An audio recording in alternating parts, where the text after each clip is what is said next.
Right, so it's end of day 5 of the fast. It's nearly 11 o'clock at night. Been out most of the evening after work. Had to visit or make a trip somewhere, and also went to see a show with my wife, Jesus Christ Superstar, which was incredible. The rock opera, really cool version of it, just amazing. Singers and performances, recommend it. Anyway, so back to the fast. So nearly 11 o'clock at night, so end of the 5th day. So we're on like 100 hours now. Does that sound right? So yeah, 96 is 4 full days. No, even more than that. So, well, 5 times 20 is 100, 5 times 4 is 20, so 120 plus another 3, so 123 hours. So yeah, doing well, feeling good, just brain's clear, a little bit low energy today. Well, not so much the whole day, just the evening. But yeah, kind of want the end to come already, but need to just push through a little bit more, can feel the benefits. So it'll be interesting to see what the weight is tomorrow and the sleep quality. But yeah, like everything else is absolutely fine. Like so much on the thing about the fasting is your mood is so steady, so clear, your brain is clear, happier, more motivated, more endorphins in the brain. I feel like more alert, more fresh, like I could do a lot more. Like I'm walking like so fast, I feel like I'm gliding. There's no like heaviness or grogginess. A lot of that's probably just the fact that you're one of the reasons why you feel good is that you're excluding things that are making you feel bad. So you're eating foods like maybe whether it's processed stuff or stuff that you're a little bit allergic to. Maybe you know that or you don't know that.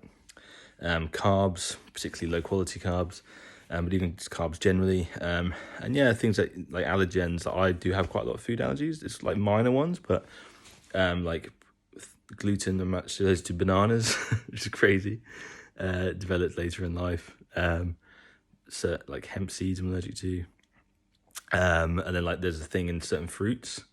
And the way I react to that is just feeling like really uncomfortable, like really itchy in my nose, like runny nose, itchy eyes, sneezing, not too much. I might feel a bit swollen, maybe my breathing gets a bit tight, but only if I have loads of it.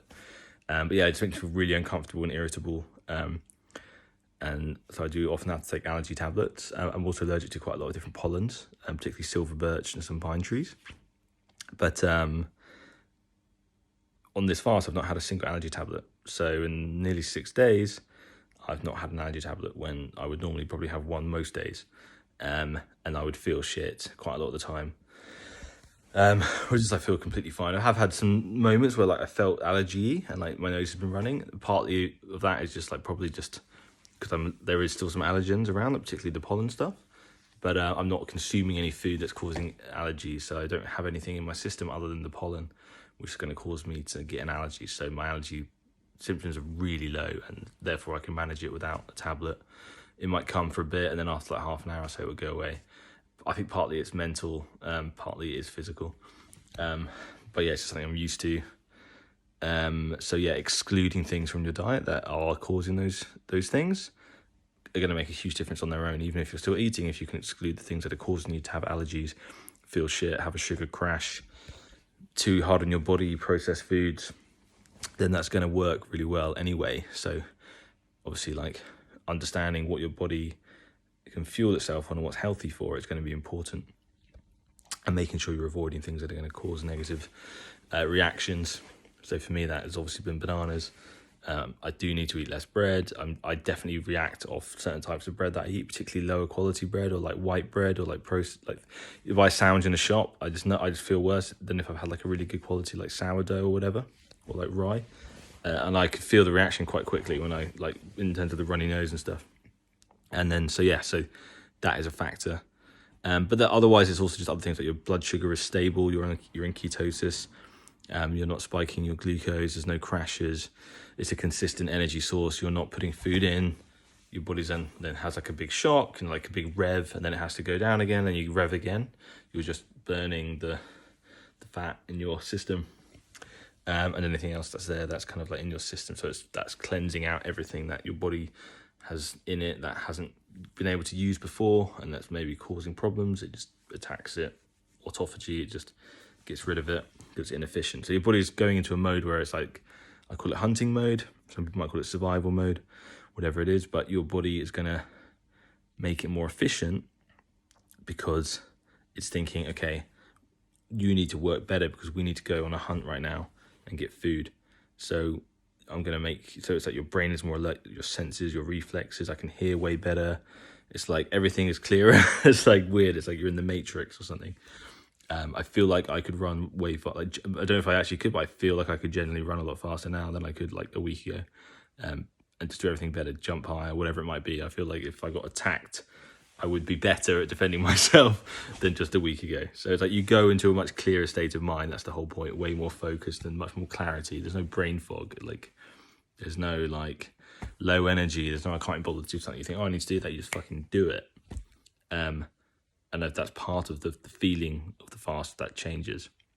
That's part of that kind of like spiritual experience you get, that kind of higher consciousness. I feel like you kind of tap into a little bit, because you're kind of looking more inwards. Your body is doing stuff internally and then your brain is clearer and your brain's doing stuff. And then I think that manifests itself in that experience. The interesting thing today is just how much temptation there is around.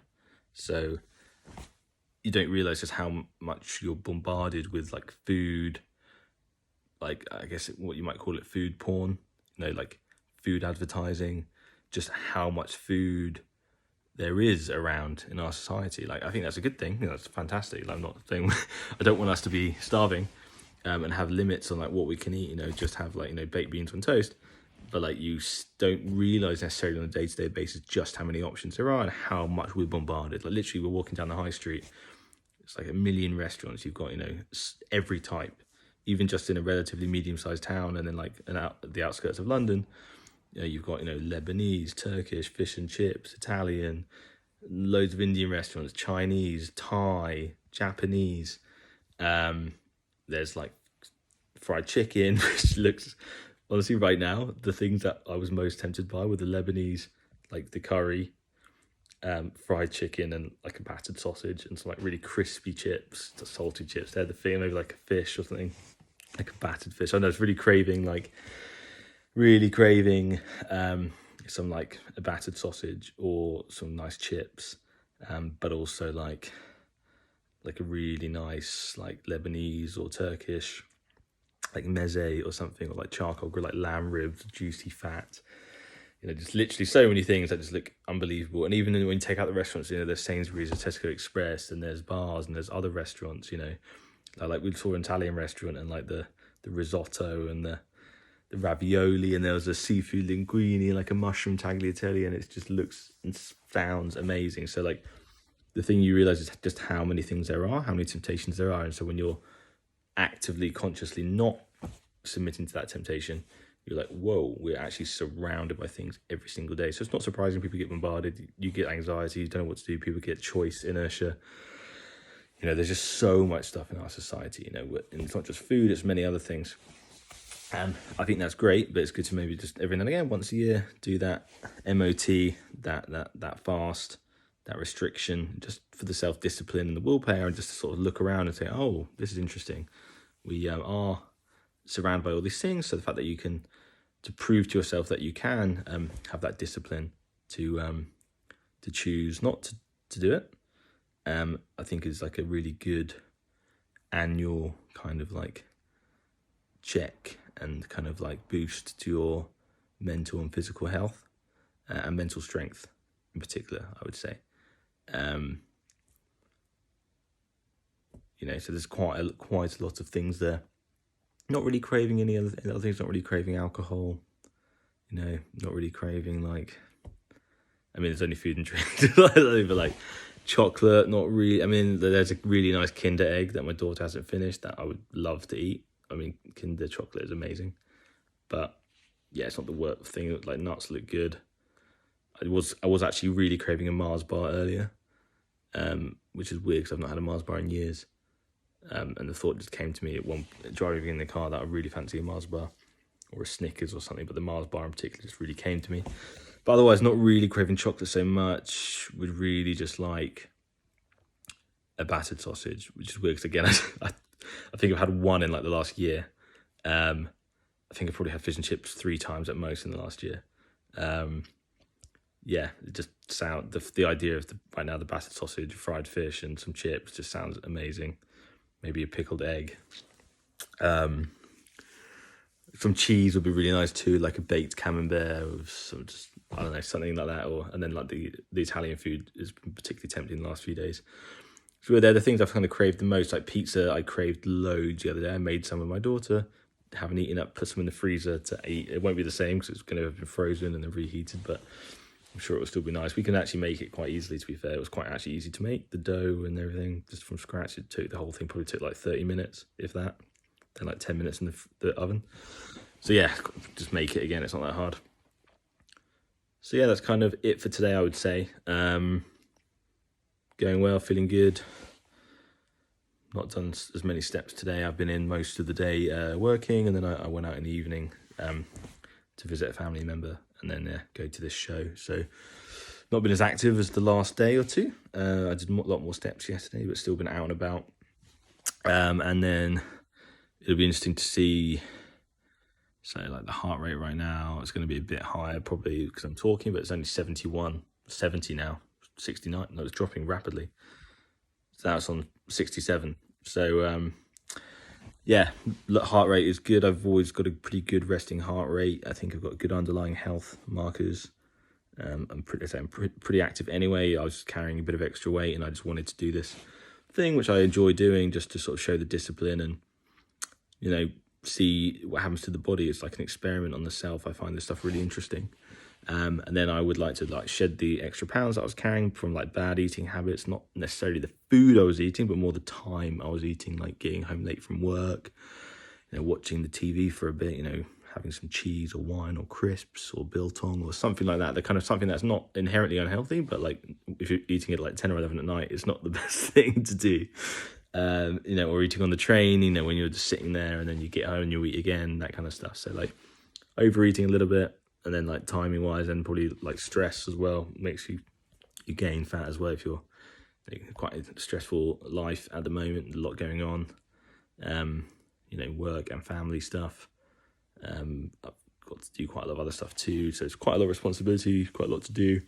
It can be stressful, and then obviously if you're not, you get nights where you don't sleep as well. You know, you've got to be up early, or you can't get to sleep, or you know, whatever it might be. You got to do your family responsibilities. You can't always get that perfect 8 hours every night like you did when you were younger, and you don't have a family. So I think these are the things that we all experience. So hopefully people can recognize. What's the word? See that, emulate, or I forgot the word. Hopefully people can relate. That's the word, relate to that, and then hopefully you can watch this and think, oh, okay, so it's, you know, maybe on your own fasting experience, or if you're thinking of doing it, you know, this is that. So it's not that hard. It's mentally challenging. I think once you get past the first day, you're good to go. It is challenging, obviously, but it is possible for everyone to do, and your body. I mean, I'm not a doctor, so if you have some conditions, whatever, but like I think for most people, you know, our bodies are designed to do this, you know, once a year, if not more, probably regularly. You know, as I say, like if you think about the hunting societies, you know that there would be feast and famine. Like I would say that's probably the pattern of our evolution. You know, and sometimes very huge variety, and sometimes less variety, depending on the seasons and where in the world, you know, you were living. So that's probably part of it. And then, so all the religions have stuff. I'm thinking of doing a video where I sort of look at what the different religions say about fasting, which could be quite interesting. I only really know much about 2, and even then my knowledge is extremely limited. So I could do some research on that and just do a short video. So I've lost my train of thought there. But yeah, so end of day 5, done the worst of it already. The first couple of days is the worst. It's where the most temptations are. A lot of temptations today because we were out and we saw all those food options. But yeah, it's surrounded by temptation, but your willpower to withstand it actually increases every single day. It's the worst in the first day or 2. So that's the main thing. And yeah, mentally and physically, you're going to feel good. I have felt quite a lot of hunger today, more than the other days. But now I feel fine. It's just it came a bit and then it's gone. I think that's just, honestly, it's just I can feel my body like squeezing out the stuff in my belly and stomach to use that up. And I think there's also the thing about the keto flu. So you can have some toxins in your body, in your liver or whatever, that's being pulled through, and then in the fat stores, it can release some toxins which can give you a reaction. And that's why some people can say they kind of have flu-like symptoms. So yeah, so that's one of the things that I experienced a bit today. But yeah, tomorrow, day 6, it's a Wednesday, and then it's just really till Thursday is when the fast technically ends, the 7 days, but I'll probably go through to Friday, do an extra day, so do 8 days or 7.5, because I didn't want to break the fast at night. As I started at 8 p.m. on a Thursday, I'd rather finish it in the morning, so like I don't want to have like a big meal at 8 o'clock and go straight to sleep, and I'd rather do that in the morning and then like start the intermittent fasting process so that I'm eating in a good window, and then I can go to bed having not eaten for a few hours, which is the right thing to do, I think. So yeah, update in the morning, weight and sleep data. But yeah, thank you for listening. Hope you enjoy it. Do engage. If you have any comments or just any questions, do let me know. Thank you.